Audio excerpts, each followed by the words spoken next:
Hi అండి. Sweet తినాలనిపించినప్పుడు రెగ్యులర్గా చేసుకునే స్వీట్స్ తిని తిని బోర్ వచ్చిందా? అయితే ఇంకా లేట్ చేయకుండా నేను చేసిన విధంగా ట్రై చేయండి. ఎంతో రుచిగా ఉంటుంది. చాలా సింపుల్గా కూడా ప్రిపేర్ చేసేసుకోవచ్చు.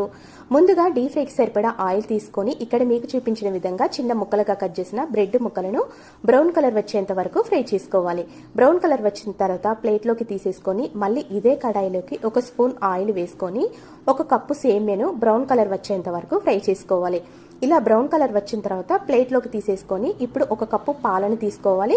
పాలు మరిగిన తర్వాత ఇప్పుడు ఈ సేమ్యాతో పాటు ఒక స్పూన్ బాదం పౌడర్ వేసుకోవాలి. ఈ బాదం పౌడర్ వేసుకోవడం వల్ల ఆరోగ్యానికి చాలా మంచిది, స్వీట్కి కూడా చాలా టేస్టీ వస్తుంది. ఇప్పుడు సేమ్యా మెత్తగా ఉడికిన తర్వాత చక్కెర వేసుకొని స్టవ్ ఆఫ్ చేసేసుకోవడమే అండి. చూసారు కదండి, చాలా అంటే చాలా సింపుల్గా స్వీట్ అయితే రెడీ అయిపోయింది. ఇప్పుడు బ్రెడ్ సేమ్యా స్టెప్స్ వైజ్గా పెట్టేసుకొని తింటే సరిపోతుంది. అంతే అండి, టేస్టీ టేస్టీ స్వీట్ అయితే రెడీ.